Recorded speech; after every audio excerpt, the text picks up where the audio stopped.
Hi everyone, welcome to my channel. ತಮ್ಮೆಲ್ಲರಿಗೂ ನಮ್ಮ ಚಾನಲ್ಗೆ ಸ್ವಾಗತ ಕೋರುತ್ತಾ ಇವತ್ತಿನ ವಿಡಿಯೋದಲ್ಲಿ ತಮ್ಮೊಂದಿಗೆ 2026 27ನೇ ಶೈಕ್ಷಣಿಕ ಸಾಲಿನ ಇಲ್ಲಿ ವಿವಿಧ ಅಲ್ಪಸಂಖ್ಯಾತ ಮೊರಾರ್ಜಿ ವಸತಿ ಶಾಲೆಗಳು ಹಾಗೂ ಮೌಲಾನಾ ಆಜಾದ್ ಮಾದರಿ ಶಾಲೆಗಳ ಪ್ರವೇಶ ಪರೀಕ್ಷೆಗೆ ಸಂಬಂಧಪಟ್ಟ ಹಾಗೆ ತಮ್ಮೊಂದಿಗೆ ನಾನು ಪ್ರತಿನಿತ್ಯ ಕೂಡ ಇಲ್ಲಿ ಮಾದರಿ ಪ್ರಶ್ನೆ ಪತ್ರಿಕೆಯನ್ನು ಶೇರ್ ಮಾಡ್ಕೊಳ್ತಾ ಇದ್ದೀನಿ.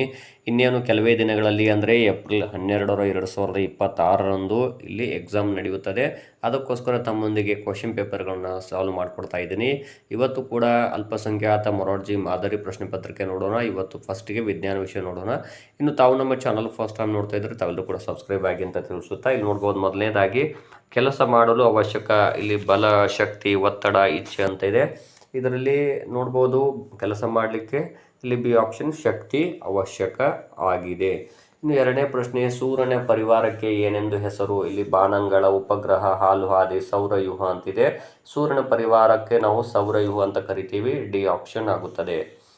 ಇನ್ನು ಮೂರನೇ ಪ್ರಶ್ನೆ, ನಾವು ಜೀವಿಸುವ ಗ್ರಹ ಯಾವುದು? ಇಲ್ಲಿ ಆಪ್ಷನ್ಸ್ಗಳು ನೋಡ್ಬೋದು. ಯುರೇನಸ್, ಶುಕ್ರ, ಭೂಮಿ, ಚಂದ್ರ ಅಂತಿದೆ. ಇಲ್ಲಿ ನಾವು ವಾಸಿಸುವ ಗ್ರಹ ಭೂಮಿ ಆಗಿದೆ. ಸಿ ಆಪ್ಷನ್ ಆಗುತ್ತದೆ. ಇನ್ನು ಮಲೇರಿಯಾ ರೋಗ ಇದರಿಂದ ಹರಡುತ್ತದೆ? ಇಲ್ಲಿ ನೋಡ್ಬೋದು. ಜಿರಳೆ, ಕೀಟ, ಸೊಳ್ಳೆ, ನಾಯಿ ಅಂತ ಇದೆ. ಇಲ್ಲಿ ಸೊಳ್ಳೆ ಆಗುತ್ತದೆ. C option. ಇನ್ನು ವಸ್ತುಗಳು ಉರಿಯಲು ಸಹಾಯ ಮಾಡುವ ಅನಿಲ? ಇಲ್ಲಿ ಆಪ್ಷನ್ಸ್ಗಳು ಆಮ್ಲಜನಕ, ಸಾರಜನಕ, ಇಂಗಾಲ ಡೈಆಕ್ಸೈಡ್, ಮಿಥೇನ್ ಅಂತ ಇದೆ.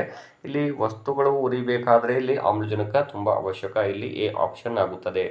ಇನ್ನು ಆರನೇ ಪ್ರಶ್ನೆ ನೋಡೋಣ. ವಾಯುವಿನಲ್ಲಿ ನಮ್ಮ ಉಸಿರಾಟಕ್ಕೆ ಅಗತ್ಯವಾದ ಅನಿಲ ಎಷ್ಟು ಪ್ರಮಾಣದಲ್ಲಿದೆ ಅಂತ ಹೇಳಿದರೆ ಇಲ್ಲಿ 0.96%, 0.04, 21 ಹಾಗೂ 78% ಅಂತಿದೆ. ಇಲ್ಲಿ ಸಿ ಆಪ್ಷನ್ 21% ಆಗುತ್ತದೆ.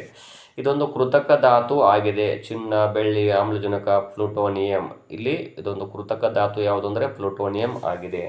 ಸೂರ್ಯ ಒಂದು ಗ್ರಹ, ನಕ್ಷತ್ರ, ಉಪಗ್ರಹ, ಗ್ಯಾಲಕ್ಸಿ ಅಂತಿದೆ.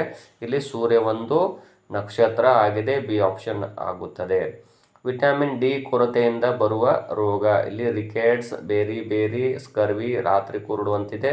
ಇಲ್ಲಿ ಎ ಆಪ್ಷನ್ ರಿಕೆಟ್ಸ್ ಆಗಿದೆ. ಹೆಚ್ಚು ವಾಯುಮಾಲಿನ್ಯದಿಂದ ತತ್ತರಿಸಿರುವ ಭಾರತದ ಮಹಾನಗರ? ಬೆಂಗಳೂರು, ದೆಹಲಿ, ಮುಂಬೈ, ಚೆನ್ನೈ ಅಂತಿದೆ. ಇಲ್ಲಿ ಬಿ ಆಪ್ಷನ್ ದೆಹಲಿ ಆಗುತ್ತದೆ. ಇನ್ನು 11ನೇ ಪ್ರಶ್ನೆ, ಅಮೀಬಾ ಒಂದು ಬಹುಕೋಶ ಜೀವಿ, ಏಕಕೋಶ ಜೀವಿ, ಭೂವಾಸಿಗಳು, ಜಲವಾಸಿಗಳು ಅಂತ ಇದೆ. ಇಲ್ಲಿ ಅಮೀಬಾ ಒಂದು ಏಕಕೋಶ ಜೀವಿ ಆಗಿರುತ್ತದೆ. ಇದು ಬಿ ಆಪ್ಷನ್ ಆಗುತ್ತದೆ.